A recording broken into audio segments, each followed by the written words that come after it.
Hello friends, welcome back to Anvesha Raj channel. आज हम लोग पढ़ेंगे स्त्री शिक्षा के विरोधी कुतर्कों का खंडन पार्ट 2 और इनके लेखक हैं महावीर प्रसाद द्विवेदी। चलिए हम लोग पढ़ना स्टार्ट करते हैं। पार्ट 1 का वीडियो मैंने बना लिया है, ये पार्ट 2 है। ठीक है, चलिए हम लोग पढ़ते हैं। अत्रि अत्रि की पत्नी धर्म का व्याख्या देते समय घंटों पांडित्य प्रकट करे। ठीक है ना, अत्रि कौन है? एक ऋषि थी। ठीक है, और इनकी पत्नी अनुसुईया थी। ठीक है, माता अनुसुईया। ठीक है, तो जो माता अनुसुईया थी ये बहुत ही मतलब धर्म ज्ञाता थी। इन्हें बहुत ही धर्म का मतलब बहुत ज्ञान था, धर्म की नीति पे चली थी। ठीक है, तो इसमें क्या होता है ना कि जो त्रिदेवियाँ थी, ठीक है ना, मतलब शिव, विष्णु और ब्रह्म, ये सब देवियाँ मतलब ये माता अनुसुईया से बहुत प्रसन्न हो गई थी। ठीक है, तो उन्होंने अपने पतियों को भेजा था इनकी परीक्षा लेने के लिए।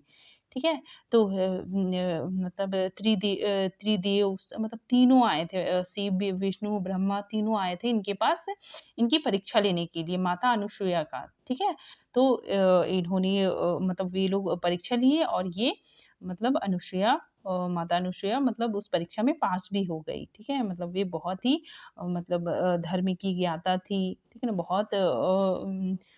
बहुत विद्वानता भी इनमें बहुत था। ठीक है, इसीलिए यहाँ पे बताया जा रहा है कि अत्रि की पत्नी धर्म का व्याख्या देते समय घंटों पांडित्य प्रकट करे। ठीक है, गार्गी क्या है? ये भी एक स्त्री थी। ठीक है, महान स्त्री थी। ठीक है, ये भी बहुत विद्वान स्त्री थी। बड़े बड़े ब्रह्मवादियों को हरा दिया। ठीक है ना, ब्रह्मवादियों जो वेद पढ़ने जानते हैं उनको भी ये गार्गी ने हरा दिया था। ठीक है, मंडल मिश्र की सहधर्मचारिणी, सहधर्मचारिणी का मतलब होता है पत्नी। ठीक है, शंकराचार्य के छक्के छुड़ा दिए गजब। ठीक है, इसमें क्या होता है ना कि आदि शंकराचार्य ये बहुत जाने माने मतलब विद्वान थे। ठीक है, तो इनका क्या हुआ ना, एक बार मतलब मंगल मिश्र से डिबेट हुआ। ठीक है ना, एक बार इनसे मतलब बहस हुआ। ठीक है, तो ये दोनों बहस कर रहे थे, मतलब डिबेट हो रहा था। तो आदि शंकराचार्य तो बहुत महान थे, इनको तो मतलब ऐसे ऐसे तर्क बोले कि मंडल मिश्र उसमें हारने लग जाते हैं। ठीक है, तो वो एकदम हारने लग जाते हैं। तो उसी टाइम उनकी पत्नी आती है। ठीक है, उनकी पत्नी मतलब सामने आ जाती है आदि शंकराचार्य के पास, और उनसे मतलब ये दोनों का बहस होना स्टार्ट हो जाता है। वो इनकी पत्नी बोलती है पहले आप मुझको हराइए तो ही आप पूरी तरह से जीते हैं, क्योंकि मैं इनकी मतलब अर्धांगिनी आदि मतलब पत्नी हूँ, मतलब पत्नी हूँ, अर्धांगिनी हूँ। ठीक है, पहले आपको मुझको भी हराना पड़ेगा। तो ये दोनों में बहस होने लगा। तो क्या होने लगा ना, इनकी पत्नी मतलब ये आदि शंकराचार्य बहुत तो महापंडित थे। ठीक है ना, तो इनकी भी क्या होने लगे ना, इनको भी छक्के छुड़ा दिए, मतलब इनको भी ये हराने लग जाती है। ठीक है ना, तो ये इनकी पत्नी अपने पति का मतलब मान सम्मान भी बनाए रखती है। तो इनसे भी मतलब डिबेट करती है। ठीक है, तो उसी टाइम इनके छक्के छुड़ जाते हैं। ठीक है, इनको हराने लग जाती है। तो यहाँ पे लेखक इसीलिए बोल रहे हैं कि शंकराचार्य के छक्के छुड़ा दिए गजब। ठीक है, मतलब इतनी महान स्त्रियां पहले जमाने में हुई थी। इससे अधिक भयानक बात और क्या हो सकती है? यहाँ पे लेखक बोल रही है इससे अधिक भयानक बात और क्या हो सकती है? पापी यह सब पापी पढ़ने का अपराध है। ठीक है ना, यहाँ पे लेखक व्यंग कर रहे हैं। ठीक है ना, यहाँ पे लेखक क्या कर रहे हैं? व्यंग कर रहे हैं कि यह सब पापी पढ़ने का ही अपराध है। वे पढ़ती, ना वे पूजनीय पुरुषों का मुकाबला करती। ठीक है ना, तो यहाँ पे मतलब लेखक व्यंग कर रहे हैं। ठीक है, यह सारा दुराचार स्त्रियों के पढ़ाने ही का कुफल है। ठीक है, पढ़ाने का ही कुफल है, समझो। ठीक है, स्त्रियों के लिए पढ़ना, यहाँ पे लेखक मतलब व्यंग कर रहे हैं, कटाक्ष कर रहे हैं कि स्त्रियों के लिए पढ़ना कालकूट मतलब जहर के समान है, और पुरुषों के लिए पढ़ना पीयूष का घूंट मतलब अमृत के जैसे है। ठीक है, ऐसे ही दलीलें मतलब ऐसे ही कथ्य, ऐसे ही बातें और दृष्टांत, ऐसे ही उदाहरणों के आधार पर कुछ लोग स्त्रियों को अनपढ़ रखकर भारत वर्ष का गौरव बढ़ाना चाहते हैं। आगे देखिए, मान लीजिए, लेखक यहाँ पे बोलते हैं कि मान लीजिए, सपोज़ कीजिए, मान लो, ठीक है? मान लीजिए कि पुराने ज़माने में भारत की एक भी स्त्री पढ़ी-लिखी नहीं थी, ठीक है? चलो हम मान लिए कि पुराने ज़माने में एक भी स्त्री पढ़ी-लिखी नहीं थी, ना सही उस समय स्त्रियों को पढ़ाने की ज़रूरत ना समझी गई होगी, मतलब उस समय स्त्रियों को पढ़ाना उतना कंपल्सरी नहीं होगा। पर अब तो है, लेखक बोल रहे अब तो है, अब तो पढ़ाओ, ठीक है? अतएव पढ़ाना चाहिए, इसलिए हमें क्या करना चाहिए? पढ़ाना चाहिए। हमने सैकड़ों पुराने नियमों, आदेशों और प्रणालियों को तोड़ दिया है या नहीं? यहाँ पे लेखक बोल रहे हैं कि हम लोगों ने तो बहुत सारे नियमों को, आदेशों को तोड़ दिया है, ठीक है? तो चलिए स्त्रियों को अपढ़ रखने की इस पुरानी चाल को भी तोड़ दें। मतलब अब हम लोग क्या करें कि स्त्रियों को मतलब अनपढ़ रखने की जो चलन है उसको भी क्या करें? हम तोड़ दें और स्त्रियों को पढ़ाएँ। हमारी प्रार्थना तो यह है कि स्त्री शिक्षा के विपक्षियों को क्षण भर के लिए भी इस कल्पना को अपने मन में स्थान ना देना चाहिए। यहाँ पे लेखक बोल रहे हैं कि जो जो स्त्री शिक्षा के विरोधी है, उनके मन में यह कल्पना नहीं होनी चाहिए। मतलब यह कल्पना नहीं उत्पन्न होनी चाहिए कि पुराने ज़माने में स्त्रियाँ अनपढ़ थी। ठीक है? पुराने ज़माने में यहाँ की सारी स्त्रियाँ अनपढ़ थी अथवा उन्हें पढ़ाने की आज्ञा नहीं थी। ठीक है ना? मतलब ऐसी कल्पना नहीं करनी चाहिए। जो लोग पुराणों में पढ़ी लिखी स्त्रियों के हवाले माँगते हैं, मतलब प्रूफ़ माँगते हैं कि हाँ, दिखाओ मुझे पुराणों में कहाँ स्त्रियाँ पढ़ती थी, ठीक है ना? तो हवाले माँगते हैं, प्रूफ़ माँगते हैं, तो उन्हें श्रीमद् भागवत दसम स्कंध के उत्तरार्ध का 53वां अध्याय पढ़ना चाहिए, ठीक है ना? मतलब ये श्री भद भागवत का दसम स्कंद का 53वां अध्याय उन्हें उन लोगों को पढ़ना चाहिए। उसमें क्या है? उसमें रुक्मणी हरण की कथा, उसमें क्या है? रुक्मणी हरण की कथा। रुक्मणी ने जो एक लंबा-चौड़ा पत्र एकांत में रख के लिखा था, ठीक है? मतलब अकेले मतलब एक लंबा-चौड़ा पत्र लिखा था, एक ब्राह्मण के हाथ श्री कृष्ण को भेजा था। उन्होंने क्या किया था? श्री कृष्ण को एक पत्र भेजा था, ठीक है? वह तो प्राकृत में नहीं था, वो प्राकृत में नहीं था, वो संस्कृत में था। उसमें प्राकृत के होने का उल्लेख भागवत में तो नहीं है। ठीक है, लेखक बोलते हैं उसमें तो प्राकृत में लिखने का उल्लेख तो भागवत में नहीं था, वो तो संस्कृत में था। उसमें रुक्मणी ने जो पांडित्य दिखाया, ठीक ना? रुक्मणी ने जो अपना पांडित्य, अपना अपना मतलब अपनी इंटेलिजेंट दिखलाया, ठीक है? वह उनके अपढ़ और अल्प ज्ञान होने और गँवारेपन का सूचक नहीं है, ठीक है ना? वह अनपढ़, अल्प ज्ञान मतलब जो थोड़ा-सा ज्ञान रहता है, ठीक है? थोड़ा-सा ज्ञान रखता हो। तो वह उनके अनपढ़ और अल्पज्ञान होने होने अथवा गँवारपन का सूचक नहीं है। ठीक है? आगे देखिए, पुराने ढंग के पक्के सनातन धर्मावलंबियों की दृष्टि में तो नाटक की अपेक्षा भागवत का महत्व बहुत अधिक होना चाहिए। ठीक है ना? मतलब नाटकों से ज़्यादा महत्व किसका है? भागवत गीता का, ठीक है? तो उसका ज़्यादा महत्व है, उसमें तो स्त्रियाँ पढ़ी-लिखी थी। ठीक है? इस दशा में यदि उनमें से कोई यह कहे कि सभी प्राकालीन स्त्रियाँ अनपढ़ होती, मतलब पुराने ज़माने में स्त्रियाँ अनपढ़ होती थी, तो उसकी बात पर विश्वास करने की ज़रूरत नहीं है। मतलब कोई ऐसा बोल रहा है तो उसकी बात पे विश्वास करने की ज़रूरत नहीं है। भागवत की बात यदि पुराणकार या कवि की कल्पना मानी जाए, तो नाटकों की बात उनमें उससे भी गई बीती समझी जाए। ठीक है? यहाँ पे लेखक बोल रहे हैं कि अगर भागवत गीता की जो कथा है, उसे अगर कवि की कल्पना मात्र समझी जाए, तो जो नाटकों की बात है तो उसे भी क्या समझना चाहिए? कोरी कल्पना मात्र समझना चाहिए, ठीक है? आगे देखिए लेखक क्या कह रहे हैं कि स्त्रियों का किया हुआ अनर्थ यदि पढ़ने का परिणाम हो तो यहाँ पे लेखक बता रहे हैं कि मान लीजिए स्त्रियों का जो अनर्थ है अगर उनके पढ़ने का परिणाम है तो पुरुषों का किया हुआ अनर्थ भी उनकी विद्या और शिक्षा का भी परिणाम समझना चाहिए। मतलब पुरुष भी पढ़ते हैं तो उसका जो वो लोग भी कुछ गलत करते हैं, अनर्थ करते हैं, बुरा काम करते हैं तो उसका कारण भी विद्या और शिक्षा को समझना चाहिए, ठीक है? जैसे बम के गोले फेंकना ये सब कौन करता है? सब पुरुष करते हैं। नरहत्या करना, डाके डालना, चोरियाँ करना, घूस लेना ये सब यदि पढ़ने-लिखने ही का परिणाम हो तो सारे कॉलेज, स्कूल और पाठशालाएँ बंद हो जानी चाहिए, ठीक है ना? मतलब ये सब अगर ये सब गलत काम होता है तो इसका तो न तो ये सब कॉलेज, स्कूल क्या हो जाना चाहिए? बंद हो जाना चाहिए, ठीक है?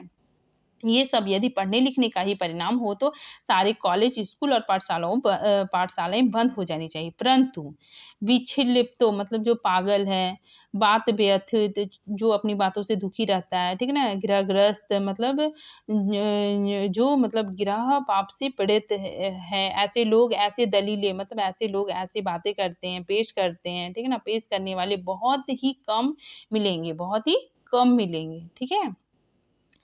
आगे देखिए कवि क्या बोल रहे हैं कि शकुंतला ने दुष्यंत को कटु वाक्य कहकर कौन सा अस्वाभाविकता दिखलाई। ठीक है? मतलब यहाँ पे लेखक बोल रहे हैं कि शकुंतला ने दुष्यंत को कटु वाक्य बोले, ये तो स्वाभाविक है, मानव का स्वाभाविक है क्योंकि किसी को भी मान लीजिए बुरा लगेगा कि उसका पति है, पहले तो उसने शादी भी कर लिया, अभी तो वो मतलब उस बात को एक्सेप्ट नहीं कर रहा है, तो किसी को भी बुरा तो लगेगा ही ना कि क्योंकि उनकी पत्नी है, फिर उनको एक्सेप्ट नहीं कर रहे हैं, ठीक है ना? वो मतलब उनको शकुंतला को अपना भी नहीं रहे हैं, तो किसी को भी तो बुरा लगेगा, ठीक है ना? तो इसमें यही बताया जा रहा है कि शकुंतला ने दुष्यंत को कटु वाक्य कहकर कौन-सी अस्वाभाविकता दिखाई? क्या वह यह कहती मतलब लेखक यहाँ पे बोल रहे हैं कि क्या वह यह कहती आर्यपुत्र शाबाश तुमने बहुत अच्छा किया वेरी गुड बड़ा अच्छा काम किया जो मेरे साथ गांधर्व विवाह करके मुकर गए मतलब मेरे साथ विवाह किया और अभी मुकर गए हैं, ठीक है? ये तो गलत है, ये तो सरासर नाइंसाफ़ी है, ठीक है ना? पहले आपने विवाह भी कर लिया, अभी अभी आप उसमें मुकर जा रहे हो, ठीक है? आप उसको मतलब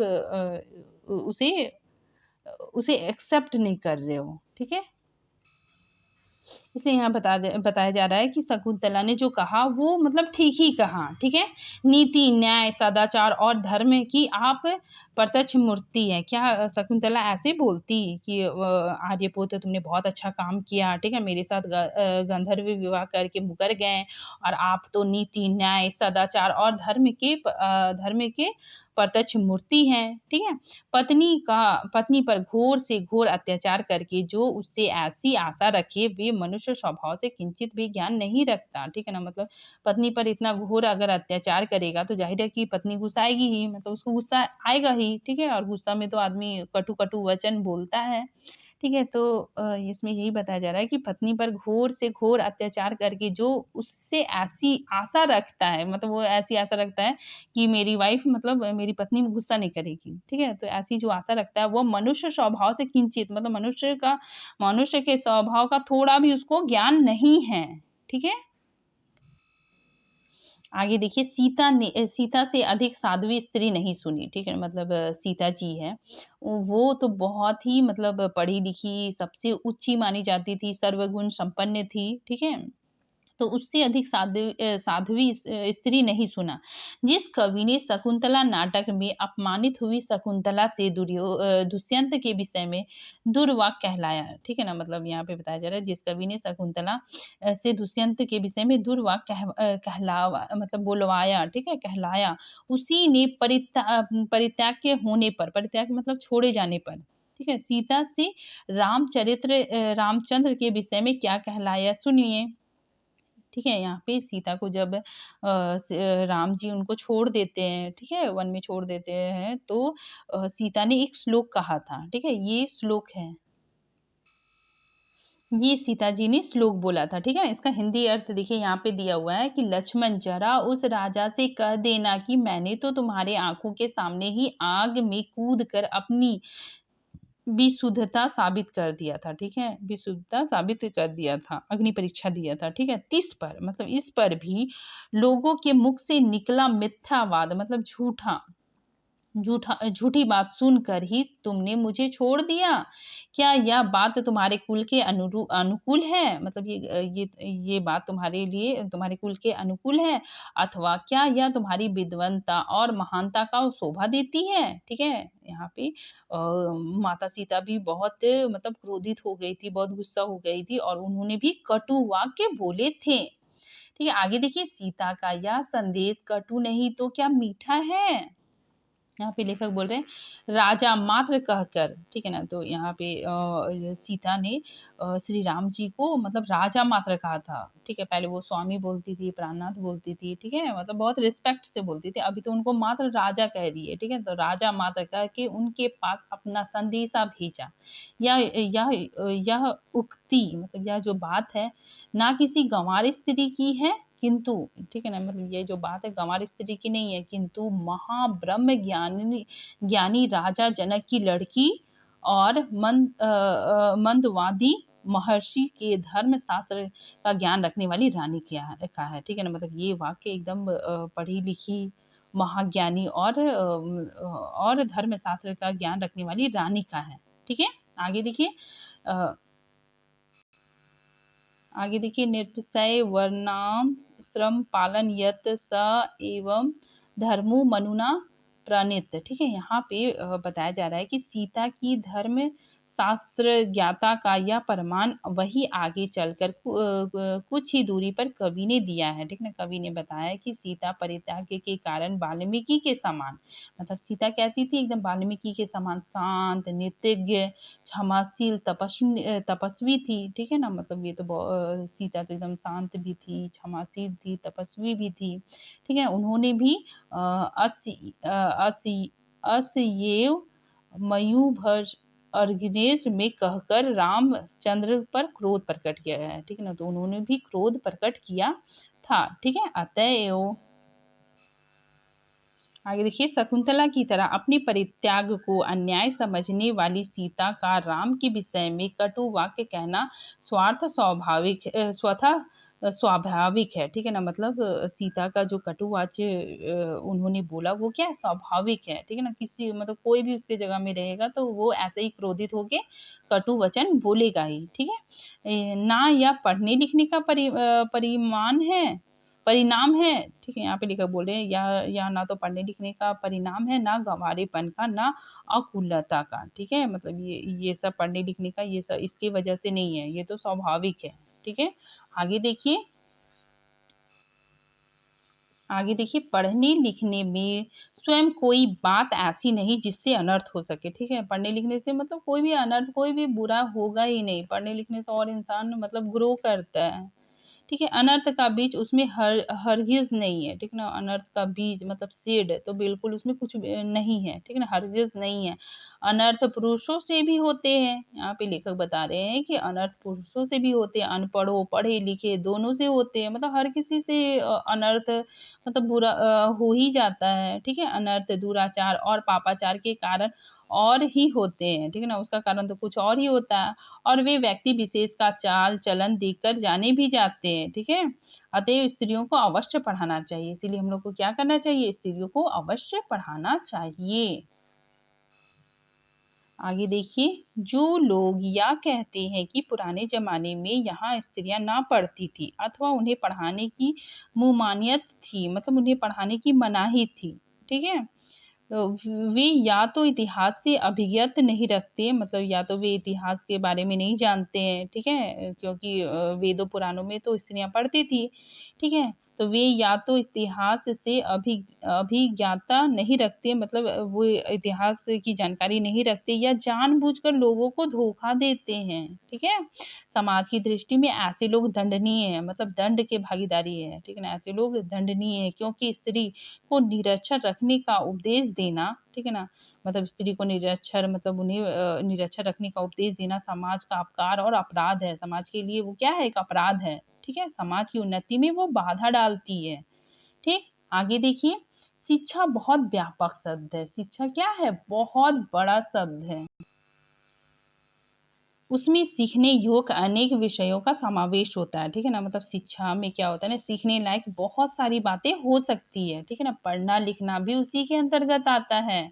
इस देश की वर्तमान शिक्षा प्रणाली अच्छी नहीं इस कारण यदि कोई स्त्री को पढ़ाना अनर्थ समझे तो उस प्रणाली का संशोधन करना चाहिए, ठीक है ना। मतलब यहाँ पे बताया जा रहा है कि इस देश में अगर वर्तमान शिक्षा प्रणाली, ठीक है ना, शिक्षा प्रणाली मतलब अगर अच्छी नहीं है तो आप उसमें सुधार कीजिए, ठीक है।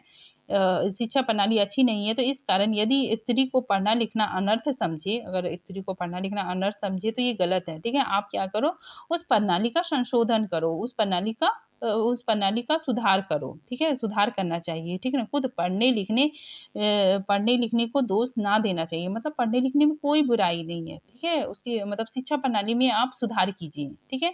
लड़कों ही की शिक्षा प्रणाली कौन-सी बड़ी अच्छी है, मतलब लड़के लोग जो पढ़ते हैं तो उसकी शिक्षा प्रणाली कौन-सी बड़ी अच्छी है, ठीक है ना? मतलब प्रणाली बुरी होने के कारण क्या किसी ने यह राय दी कि सारे स्कूल और कॉलेज बंद कर दिए जाएँ? मतलब शिक्षा प्रणाली अगर अच्छी नहीं है, सिलेबस वगैरह अच्छा नहीं है, तो कोई तो ये नहीं बोला कि सारे स्कूल कॉलेज बंद कर दिए जाएँ, ठीक है ना? उसकी मतलब शिक्षा प्रणाली चेंज हुई, ठीक है?